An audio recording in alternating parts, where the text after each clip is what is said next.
আসসালামু আলাইকুম ওয়া রাহমাতুল্লাহি ওয়া বারাকাতুহু।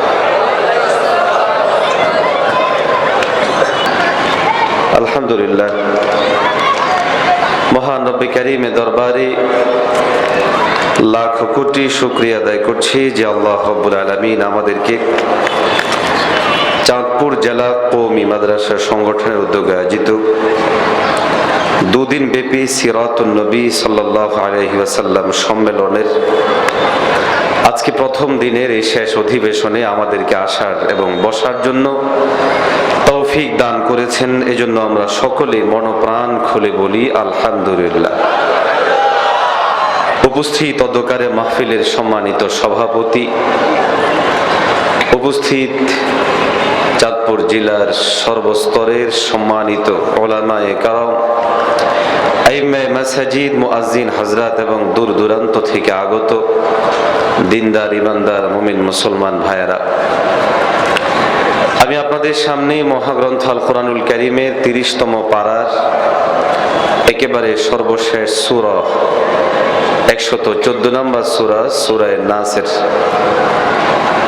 আয়াতে কারিমাগুলো তেলাওয়াত করেছি এবং নবীজি মুহাম্মদুর রাসূলুল্লাহ সাল্লাল্লাহু আলাইহি ওয়াসাল্লামের মুখ নিঃসৃত বাণী হাদিস সমূহ থেকে একখানা হাদিস পেশ করেছি।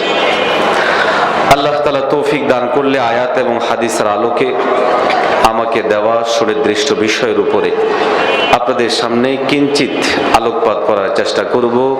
আল্লাহ তৌফিক দান করেন, সকলে বলি আমিন। হিজবুত তাওহীদ, হিজবুন মানে দল, তাওহীদ একত্ববাদী, তাওহীদবাদী দল। নামটা খুব সুন্দর না?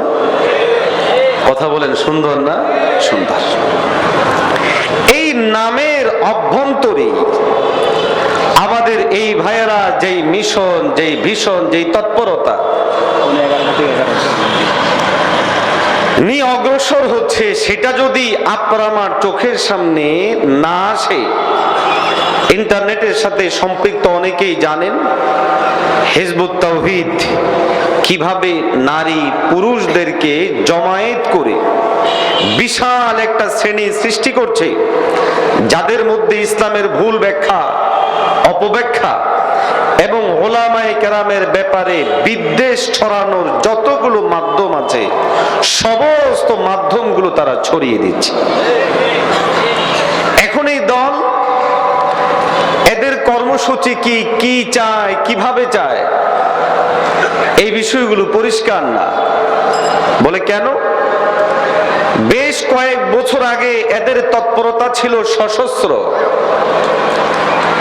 এবং এই উদ্দেশ্যেই তারা যখন মাঠে ময়দানে কাজ করছিল, তখন প্রশাসনিকভাবে তাদের খোঁজ খবর নিয়ে গ্রেফতার করা হয় এবং তাদের সাংগঠনিক তৎপরতাকে নিষিদ্ধ করে সরকার যেই সকল সংগঠনকে কালো তালিকার মধ্যে স্থান দেয়, তাদের মধ্যে নিষিদ্ধ সংগঠনের মধ্যে একটি সংগঠনের নাম হলো হিজবুত তাওহীদ।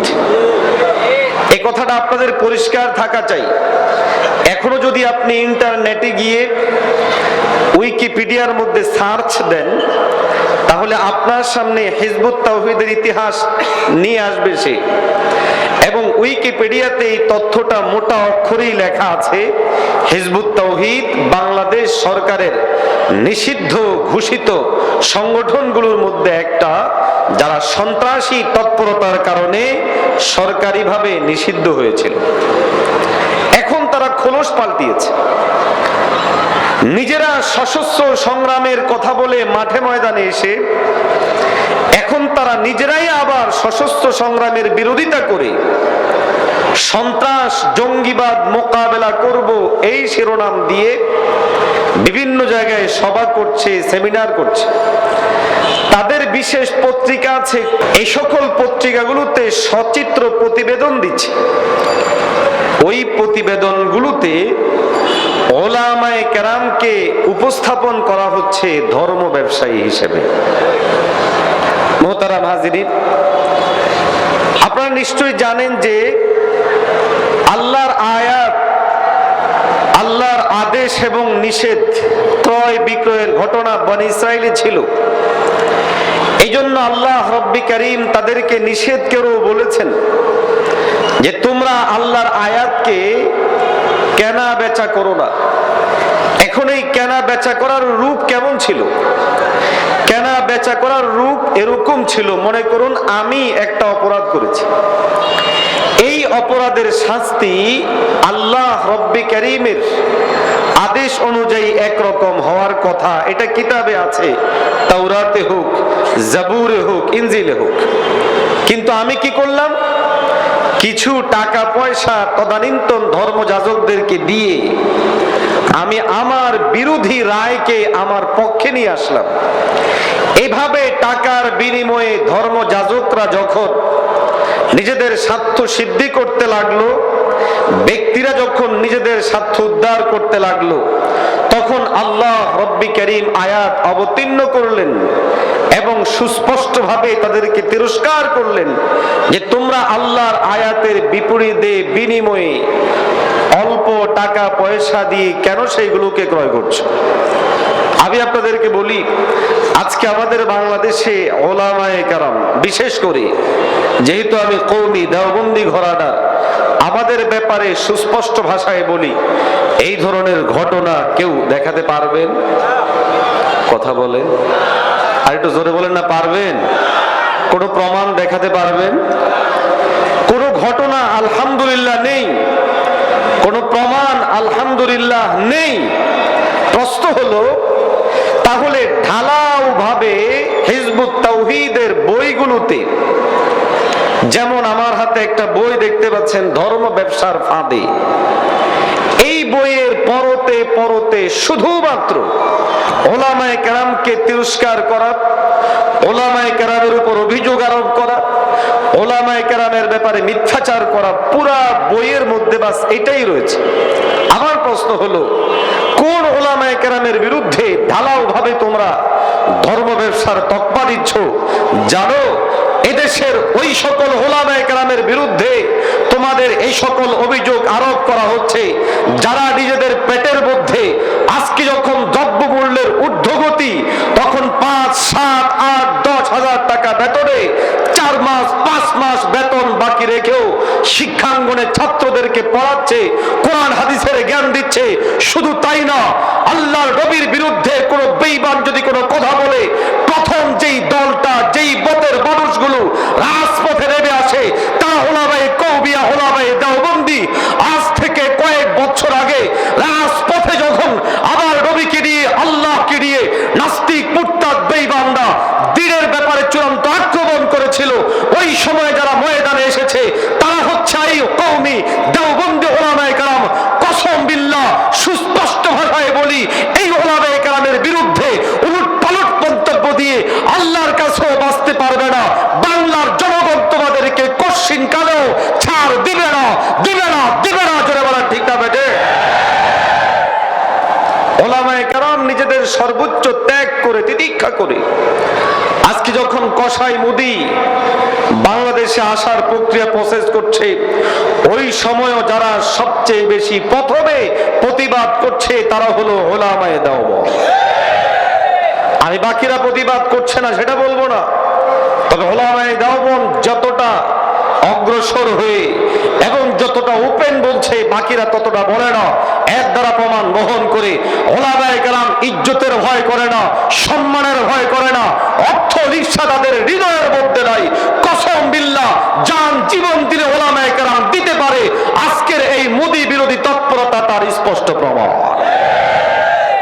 মুহতারাম হাজিরিন, আমি বিষয় যেহেতু লম্বা, এই জন্য অন্যদিকে যাব না, শুধু এতটুকু কথা বলি। ধর্ম ব্যবসার প্রচলিত যে অর্থগুলো আছে, আলহামদুলিল্লাহ, ওরাও যে সকল বিষয় নিয়ে আসছে, এগুলোর কোনোটার সাথেই ওলামায়ে কেরামের সম্পর্ক নেই। আমি বেশি আফসোস লাগে, এই যে লোকটা বর্তমানে হিজবুত তাওহীদের ইমাম, যিনি ওদের ভাষায় এমাম, তার নাম হলো হোসাইন মোহাম্মদ সেলিম। কি নাম? হোসাইন মোহাম্মদ সেলিম। সে তার বইয়ে, ধর্ম ব্যবসার ফাঁদে বইয়ের ভূমিকা লিখেছে। ওই ভূমিকার মধ্যে সে একটা গুরুত্বপূর্ণ কথা লিখেছে, সেটা হলো এই: যারা ধর্মের কাজের বিনিময়ে নেবে তার জন্য কোনো জান্নাত নেই। যারা ধর্মের কাজের বিনিময়ে নেবে তার জন্য কোনো কি নাই? জান্নাত নেই। কথাটা সুন্দর। এখন ধর্মের কাজের বিনিময়ে নেওয়া এটা কি?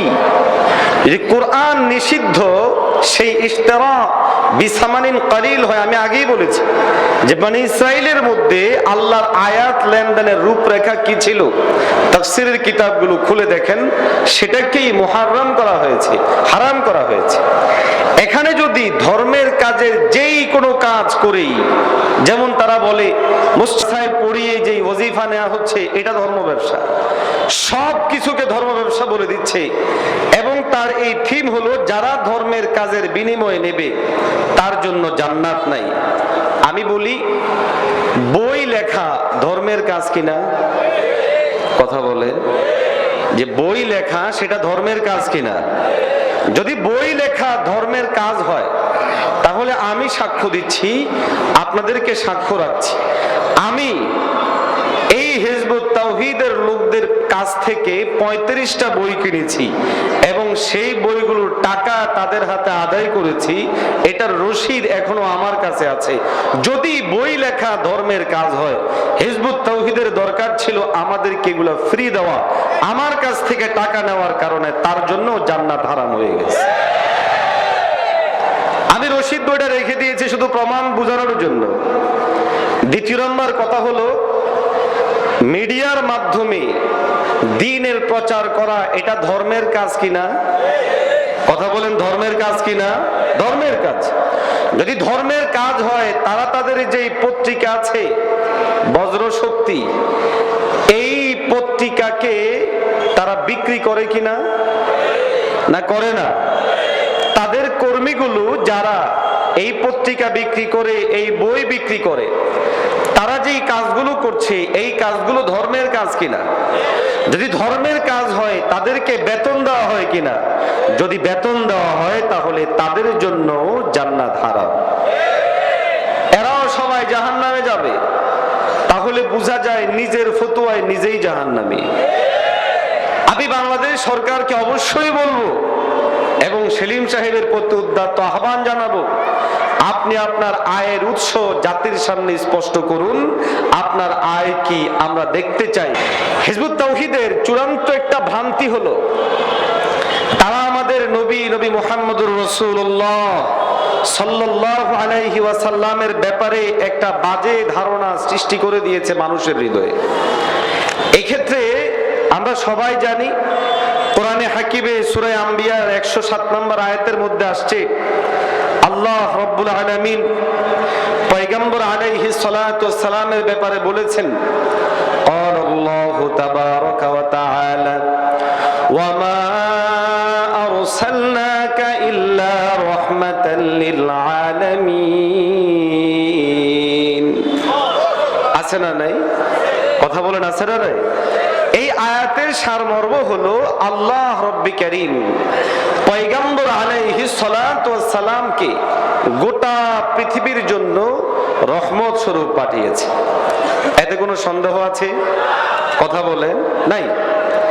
তাফসীরে কুরতুবীর মধ্যেও 11 নম্বর খণ্ডে আসছে, রাসূলুল্লাহ সাল্লাল্লাহু আলাইহি ওয়াসাল্লাম নিজেও বলেছেন, ইয়া আইয়ুহান নাস ইন্নামা আনা রাহমা, যে হে মানুষ সকল, নিশ্চয়ই আমি রহমত।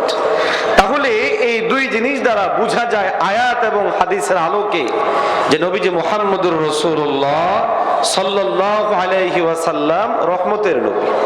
কিন্তু দেখেন, হিজবুত তাওহীদের এই যে আকীদা নামক গ্রন্থ, যেটার লেখক মোহাম্মদ বায়েজিদ খান পন্নী, সে এই গ্রন্থের 19 নম্বর এবং 20 নম্বর পৃষ্ঠায় লম্বা একটা আর্টিকেল লিখেছে। এই আর্টিকেলটার মাঝামাঝি জায়গায় 19 নম্বর পৃষ্ঠায় সে লিখছে যে বিশ্ব নবীর উপর আল্লাহর দেওয়া দায়িত্বকে যারা মাঝপথে স্তব্ধ করে দিয়েছিলেন, তারা আল্লাহর দেওয়া বিশ্ব নবীর উপাধি রাহমাতুল লিল আলামিনকেও পূর্ণ হতে দেননি। অর্থাৎ তিনি এখনো রহমতুল লিল আলামিন হননি। এই বইয়ের ভাষ্য কত বছর পর? কোরআন অবতীর্ণ হওয়ার 1400 বছর পরে এসে বাইজিদ খান পন্নীর মূল বক্তব্য, হিজবুত তাওহীদের মূল বক্তব্য হলো আমাদের নবী এখনো রহমাতুল লিল আলামিন হননি।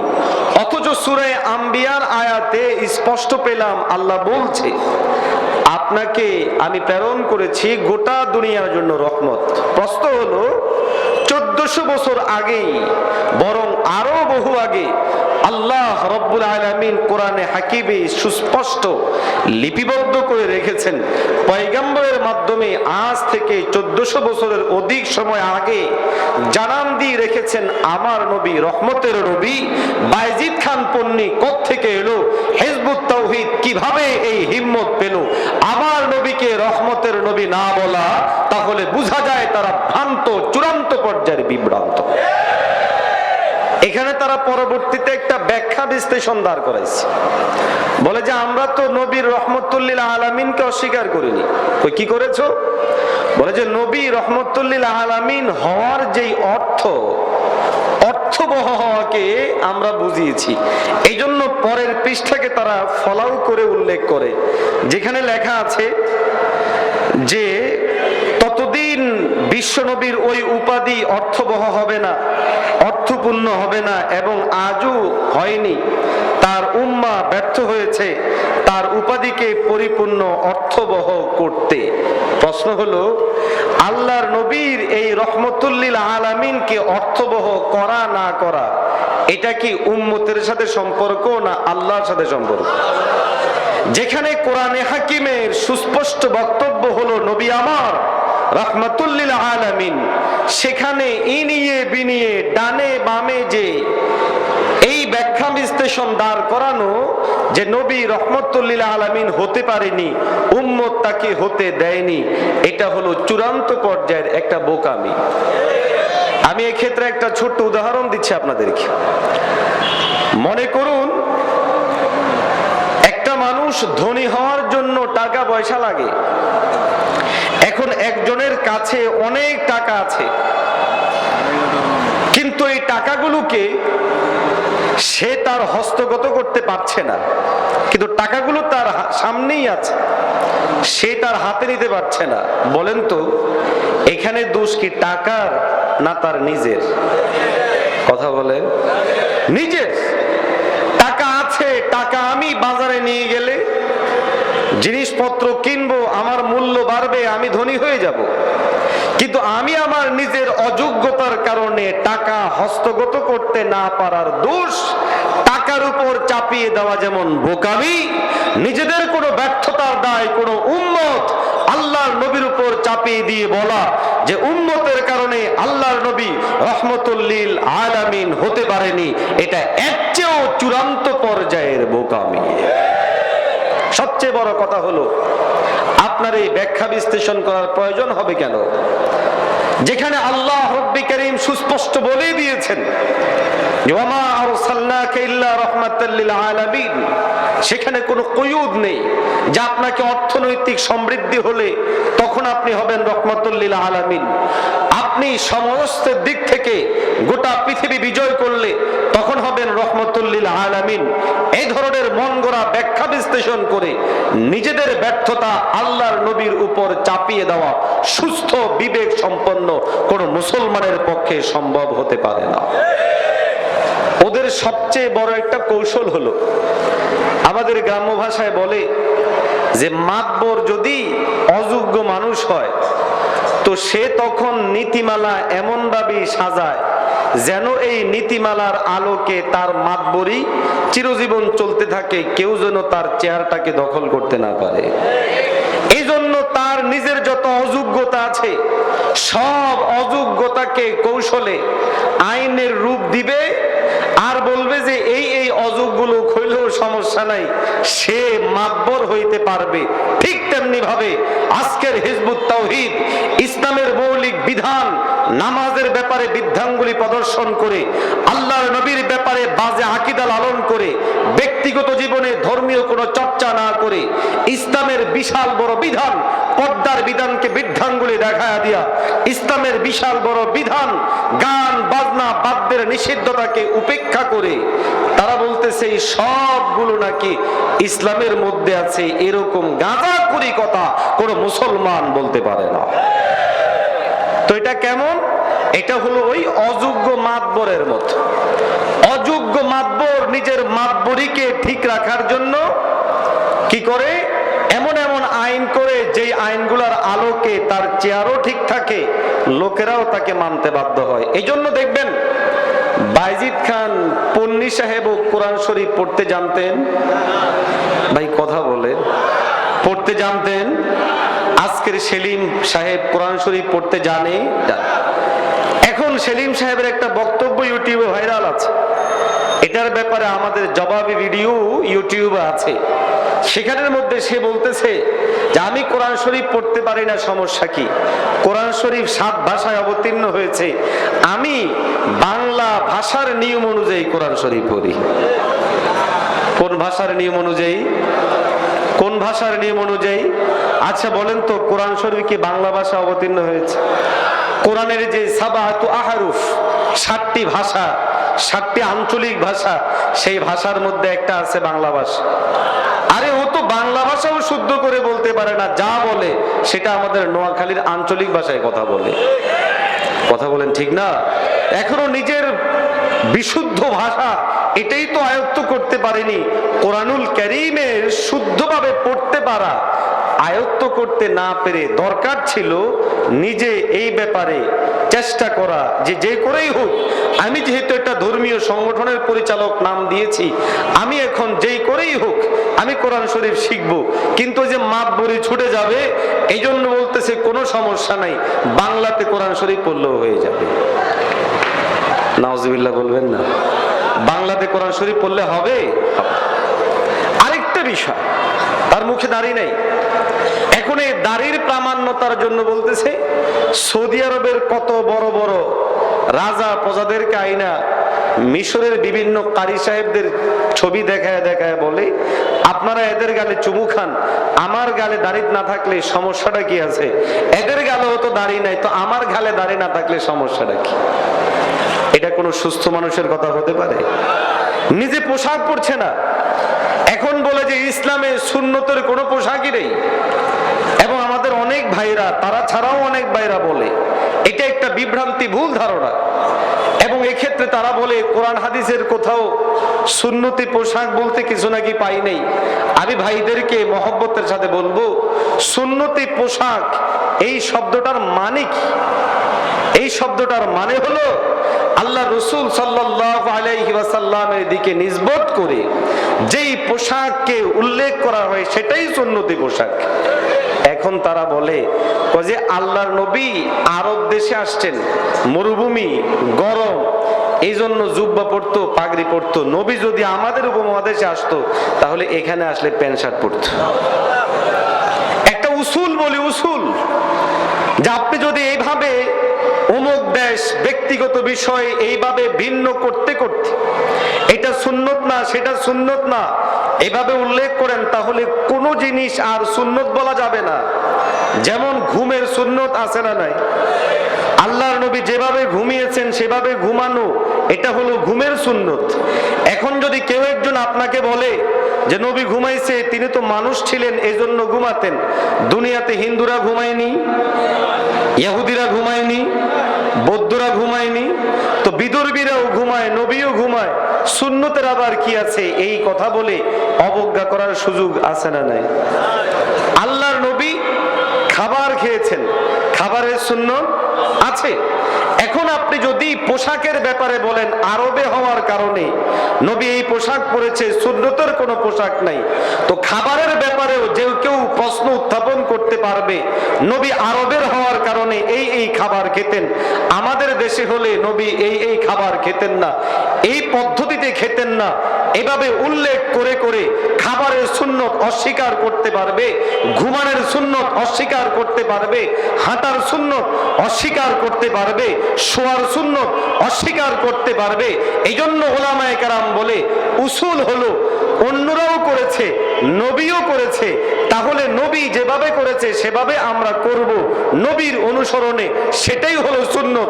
অন্যরা করেছে, নবী করেনি, তাহলে আমরা সেটাকে ত্যাগ করব নবীর সুন্নত হিসাবে। সুতরাং কোনো কাজ বেঈমানরা করার পরে আমার নবী করলে আমাদের অনুসরণের দিক পাল হবে আমার নবী, কোনো বেঈমান না। সুতরাং যারা বলে সুন্নতের পোশাক নাই তারা বিভ্রান্ত। মুহতারাম হাজিরিন, রহমতুল্লিল আলামিনের ব্যাপারে আপনাদের মাইন্ড ক্লিয়ার রাখবেন। হিজবুত তাওহীদ এই ব্যাপারে বিভ্রান্তির মধ্যে আছে, ভ্রান্তির মধ্যে আছে। তাদেরকে আহ্বান করব আপনারা আপনাদের এই বিভ্রান্তিকে সংশোধন করে নেবেন। হিজবুত তাওহীদের চূড়ান্ত একটা বাজে দৃষ্টিভঙ্গি হলো নামাজ নিয়ে। নামাজ আমরা বলি ইবাদত, আমরা বলি কি? কথা বলেন, ইবাদত। এবং এই ইবাদত ইবাদতে মুস্তাকিল্লা, আল্লাহ রব্বি কারীম আদেশ দিয়েছেন আমরা পড়ছি।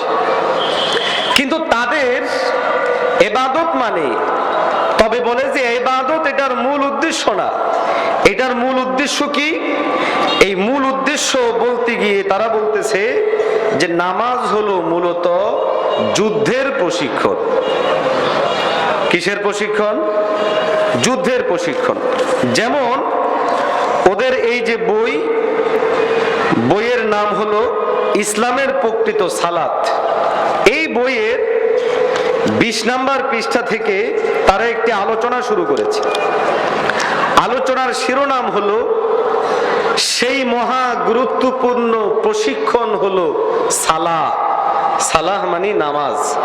আমাদের দেশে ইদানিং এটা এক ধরনের মানে কি বলবো, নামাজ বলতে চায় না অনেকে, সালাত সালাত বললে একটু মজা লাগে। তো সালাত বলুক ভালো, কিন্তু নামাজ বললেও যে আহামরি কোনো অশুদ্ধ হয়ে যাবে বিষয়টা এরকম নয়।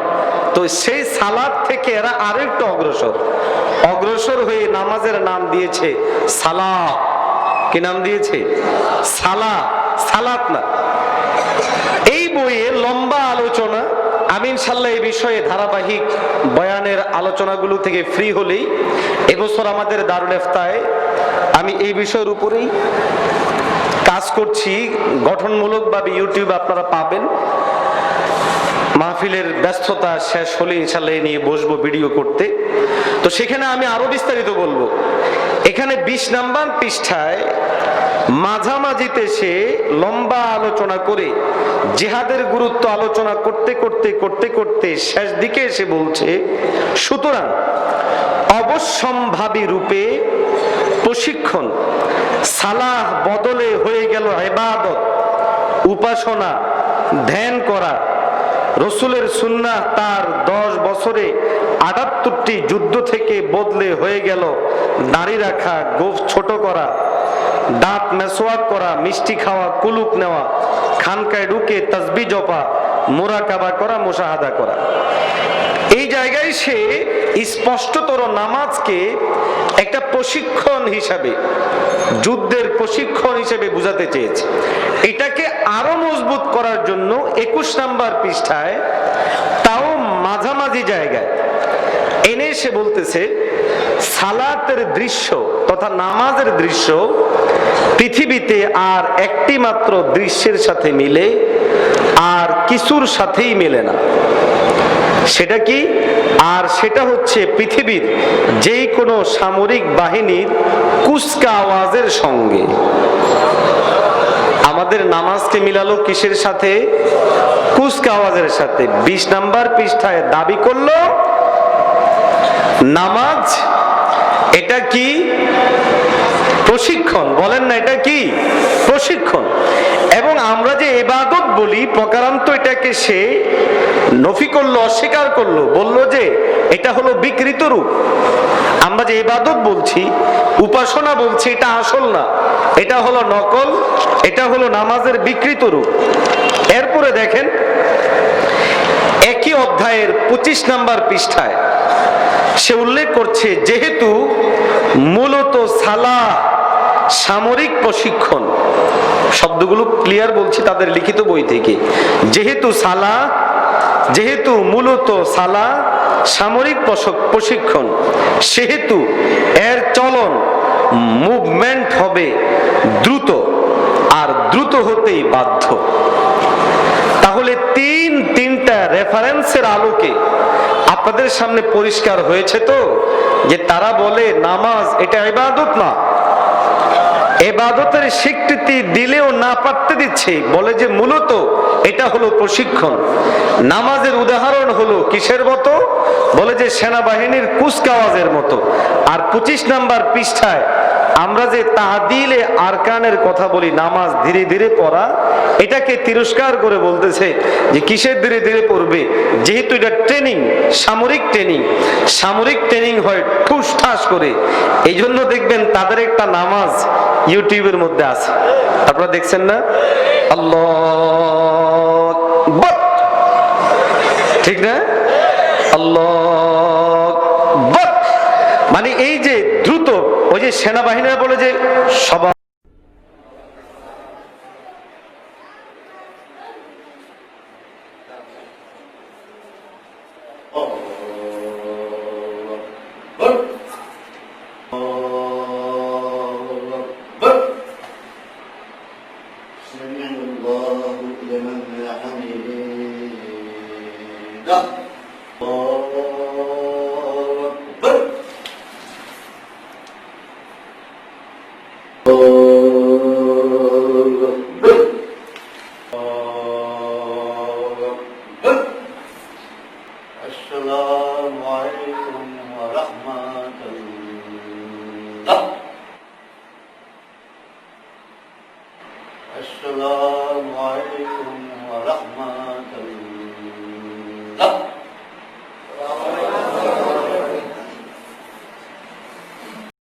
মানে একটা তামাশা বানিয়ে ফেলেছে।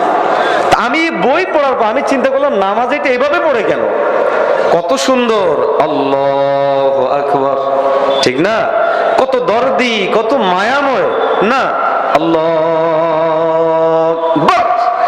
মানে ঠিক একজন সেনা তার বাহিনীকে যেভাবে ট্রেনিং দেয়, এইভাবে মানে যাও, বসো, উঠো, দাঁড়াও, এইটা পড়ার পর আমি ক্লিয়ার হলাম যে ওরা এইভাবে মানে ঠুস ঠাস করে কেন করে, ওই যে মুভমেন্ট, বলে যে তাহদিল আরকান এটা এইভাবে না, এটা হবে এইভাবে, সব স্পিড করে এইভাবে দ্রুত। আরেকটা ভয়ঙ্কর ফতোয়া আছে একই কিতাবের 66 নাম্বার পৃষ্ঠার মধ্যে।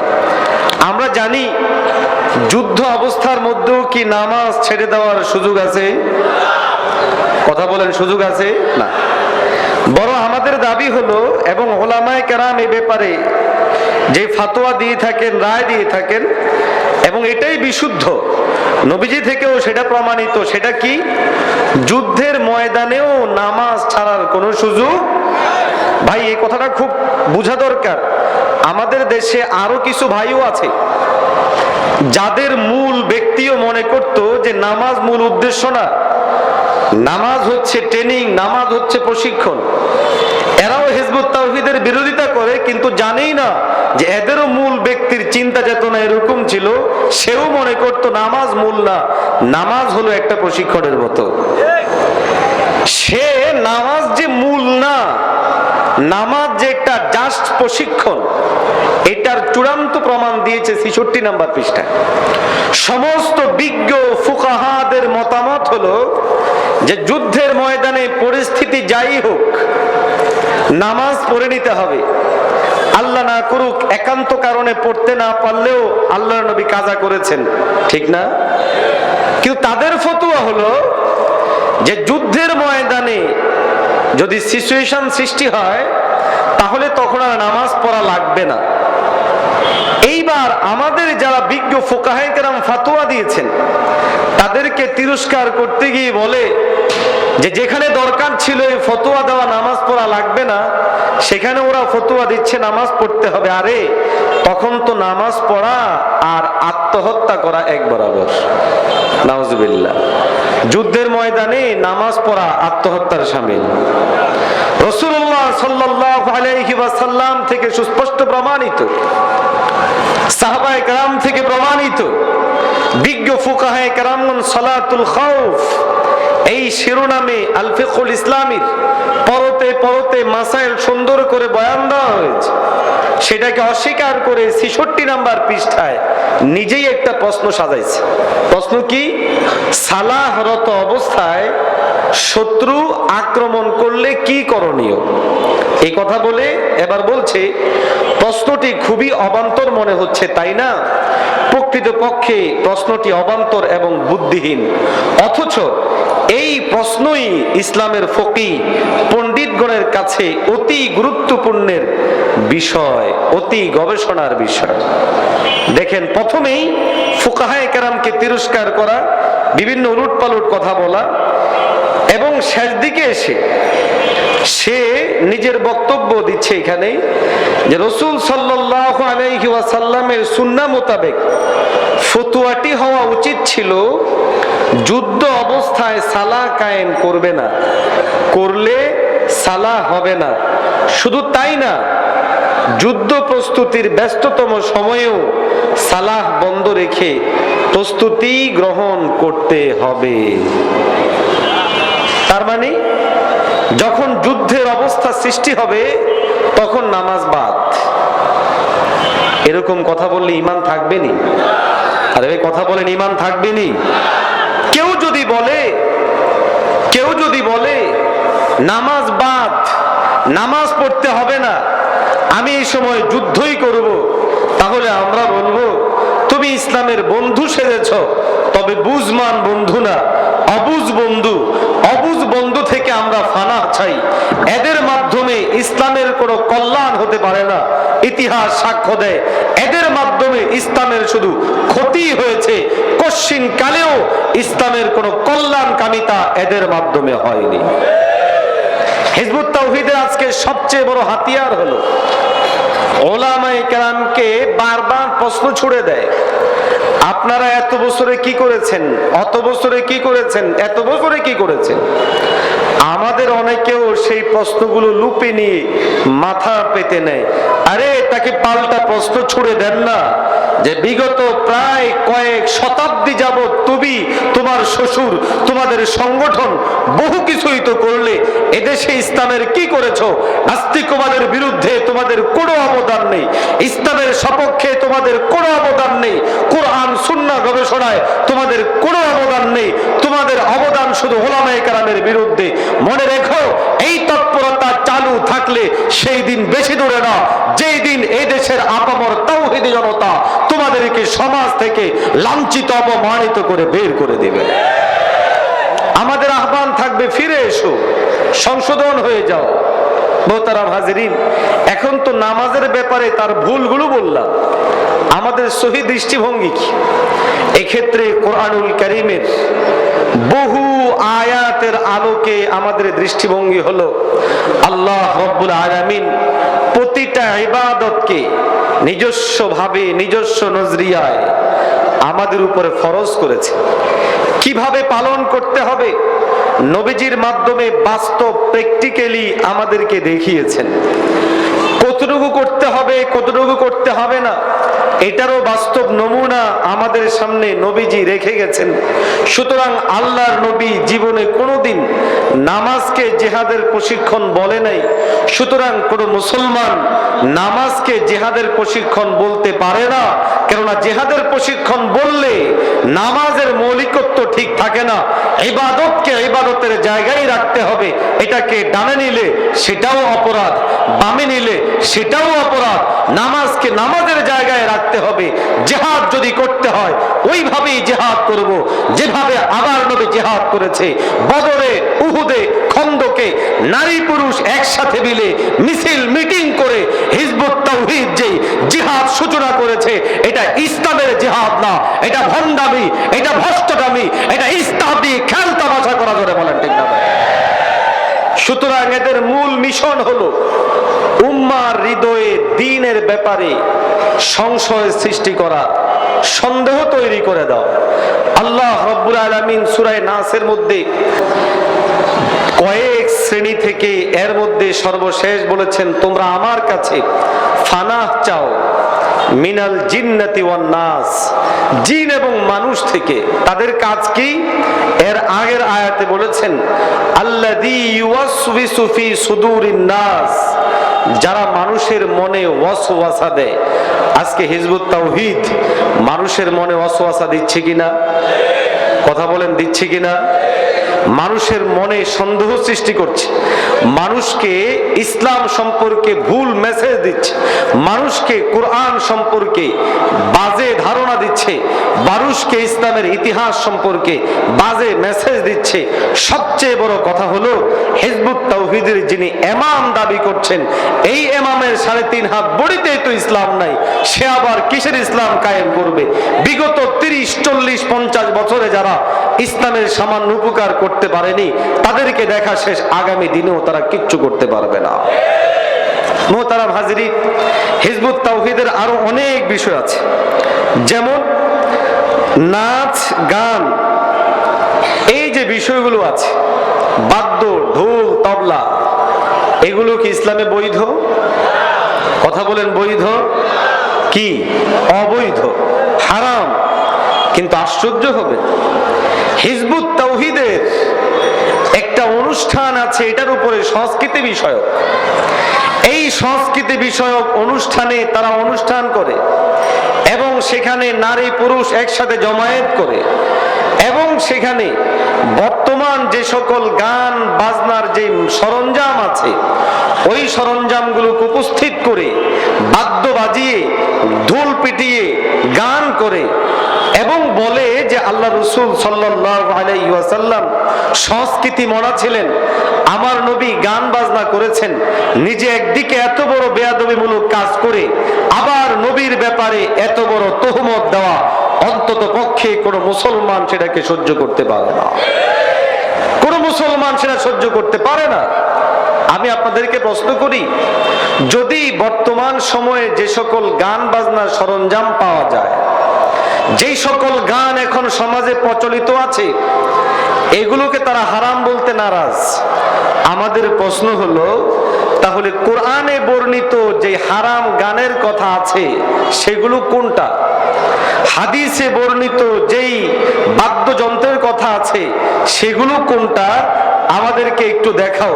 যদি বর্তমান প্রচলিত এগুলো হারাম না হয়, আমার মনে হয় পৃথিবীর মধ্যে আর হারাম গান হারাম বাদ্য বলতে আর কিচ্ছু খুঁজে পাওয়া যাবে না, কিছুই খুঁজে পাওয়া যাবে না। এটা আমাদের খুব ঠান্ডা মাথায় বুঝতে হবে। এই বিষয়গুলো তারা ধর্ম ব্যবসার ফাঁদে এই বইয়ের মধ্যে লিখে রেখেছে যে গান বাজনা এগুলা 134 নম্বর পৃষ্ঠায় লিখেছে। এমনকি এই যে মূর্তি, তারপরে পুতুল সহ যা কিছু আছে, এই সবগুলোর ব্যাপারে আমাদের বিরোধিতা করছে।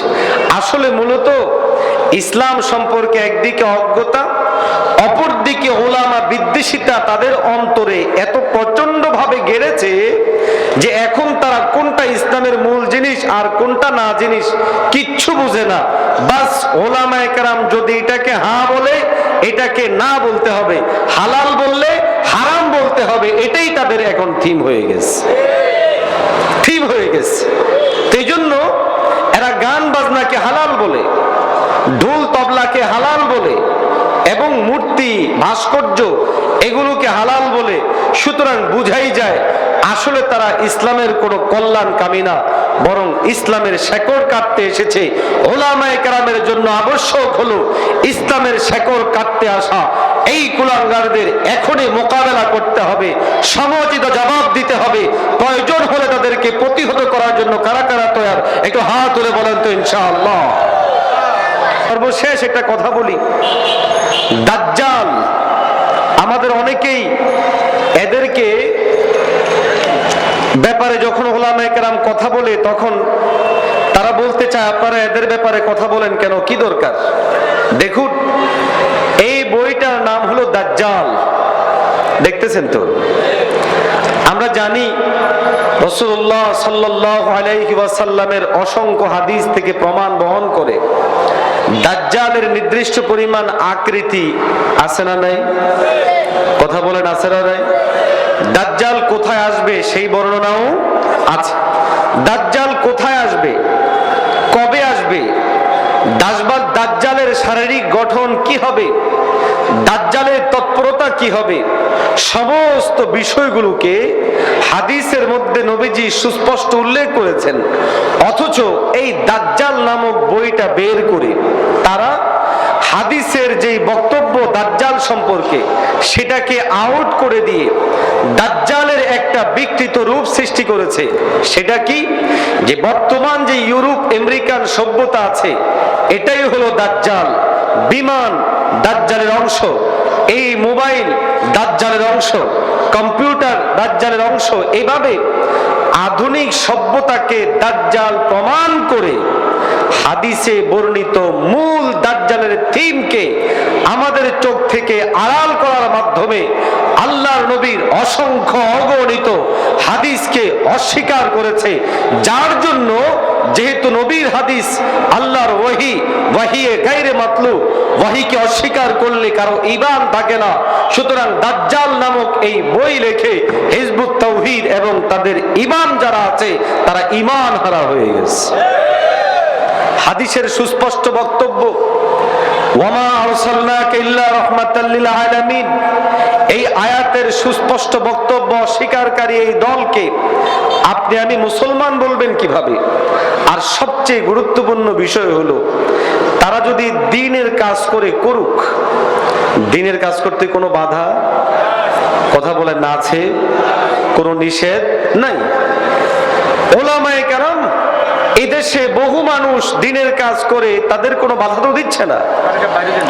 কিন্তু যখনই দ্বীনের নাম করে দ্বীনের কোনো থিমকে দাঁড় করিয়ে আল্লাহর নবীর ব্যাপারে কোনো ভুল মেসেজ দিবে, আল্লাহর ব্যাপারে কোনো ভুল মেসেজ দিবে, নামাজের ব্যাপারে কোনো ভুল মেসেজ দিবে, কোরআনের ব্যাপারে কোনো ভুল মেসেজ দিবে, শরীয়তের ব্যাপারে কোনো ভুল মেসেজ দিবে, সর্বোপরি একটা নিষিদ্ধ সংগঠন হিজবুত তাওহীদ যখন এদেশের ওলামায়ে কেরামদেরকে ধর্ম ব্যবসায় উল্লেখ করে, যখন ওলামায়ে কেরামদেরকে আজে বাজে শব্দ উল্লেখ করে কোনো কথা বলার চেষ্টা করে, তখন ওলামায়ে কেরাম প্রতিবাদ করাটা তাদের ঈমানি দায়িত্ব। আওয়াজ দেন ঠিক না বেঠিক? সুতরাং এই হিজবুত তাওহীদ সম্পর্কে আমাদের সচেতন হওয়া লাগবে, সাবধান হওয়া লাগবে। তাদের আকীদা, তাদের বিশ্বাস সম্পর্কে আমাদের জানা থাকা লাগবে। আমি আপনাদের সাধারণ মুসলমানদেরকে একটা কথা বলি, আপনারা একটু আমাকে বলেন তো, এবং যারা তার ভক্ত আছে ইন্টারনেট সহ সব জায়গায় তাদেরকেও বলবো যে আমি ইসলাম পালন করব। ইসলামের অন্যতম একটা স্তম্ভ হলো নামাজ। কি বলেন, ঠিক না? আচ্ছা, হিজবুত তাওহীদের বর্তমান ইমাম, সাবেক ইমাম এবং আগামী দিনে যারা ইমাম হবে বলে ভাবসাব নিয়ে আছে, এই একটাও ইমামতি করার যোগ্যতা আছে? কথা বলেন না, আছে? ইমামত দুই প্রকার, একটা ইমামতে সুগরা যেটা নামাজে করা হয়, একটা ইমামতে কুবরা যেটা রাষ্ট্র পরিচালনার ক্ষেত্রে করা হয়ে থাকে, যাকে আমরা খলিফা বলে থাকি। প্রশ্ন হলো, 5 ওয়াক্ত নামাজের ইমামতি করার যোগ্যতা যাদের নেই, তাহলে তারা ইমামতে কুবরা কিভাবে করবে? আমাদের পরিচ্ছন্ন কথা, ইমামতে সুগরা করার যোগ্যতা যাদের নাই, ইমামতে কুবরা করার মতো যোগ্যতাও তাদের নাই। আপনারা চাঁদপুরের মানুষ, জনাব সেলিম সাহেবকে যদি কোনো মসজিদের খতিব বানিয়ে দেওয়া হয়, ওনার পিছনে নামাজ পড়বেননি? কথা বলেন, পড়বেননি? নামাজ পড়লে নামাজ হবেনি। যদি 5 ওয়াক্ত নামাজ যেটা ইমামতে সুগরা, এই নামাজই তার পিছনে পড়তে আপনার রুচিয়ে না দেয়, পড়লে সেটা আল ফিকহুল ইসলামের ভাষায় শুদ্ধ না হয়, সুস্পষ্ট ভাষায় বলছি, এই ধরনের লোকরা খেলাফা আলা মিনহাজিন নবুওয়ার মতো গুরুত্বপূর্ণ দায়িত্ব পালন করতে পারে না, পারবে না। খেলাফা আলা মিনহাজিন নবুওয়া পালনের মতো গুরু দায়িত্ব পালন করেছে নবীর 4 সাহাবী, পরবর্তীতে করেছে ওমর বিন আব্দুল আজিজ, নিকট অতীতে করেছে উলামায়ে দেওবন্দরা, আমাদের পূর্বসূরীরা এই বাংলাদেশে এবং পাকিস্তানে স্বাধীনতার পতাকা উড্ডীন করেছিল। টুপিওয়ালা, দাড়িওয়ালারা, শাব্বির আহমদ ওসমানী, জাফর আহমদ ওসমানী, যেই উলামায়ে কেরাম মসজিদের মেহরাবে ইমামতে সুগরা করতে পারে, তারাই ইমামতে কুবরা করতে পারে। হিজবুত তাওহীদের ইমাম ইমামতে সুগরার ব্যাপারে অযোগ্য, সুতরাং সে ইমামতে কুবরার ব্যাপারে যোগ্য হতে পারে না, পারে না, পারে না। জোরে বলেন ঠিক না বেটে? সুতরাং আমাদের মেসেজ, হিজবুত তাওহীদের সাথে সম্পৃক্ত ভাইয়ারা, আল্লাহর দিকে তাকিয়ে ফিরে এসো। এরা নবীর ব্যাপারে বাজে ধারণা লালন করে, আওয়াজ দেন ঠিক না বেটে? এরা আমার নবীর ব্যাপারে বাজে ধারণা ধারণ করে, এরা নামাজের ব্যাপারে বিকৃত ধারণা রাখে, এরা অন্যান্য ইবাদত গুলোকেও বিকৃত করেছে। সুতরাং কোনো মুসলমান তাদের অনুসারী হতে পারে না। এটা আমাদের দায়িত্ব ছিল, দায়িত্বের খাতিরে আমরা জানিয়ে দিয়েছি, জানানোটা আমাদের দায়িত্ব ছিল। বাকি কাজ আপনাদের, মানা না মানা আপনাদের। মানবেন তো? কারা কারা মানতে রাজি আছেন একটু হাত তুলে বলেন তো ইনশাআল্লাহ। আল্লাহ তাআলা আমাদেরকে হিজবুত তাওহীদ নামক এই ঈমান বিধ্বংসী সংগঠনের ব্যাপারে সচেতন হওয়া, সাবধান হওয়া এবং তাদের কাছ থেকে দূরে থাকার তৌফিক দান করেন। সকলে বলি আমিন।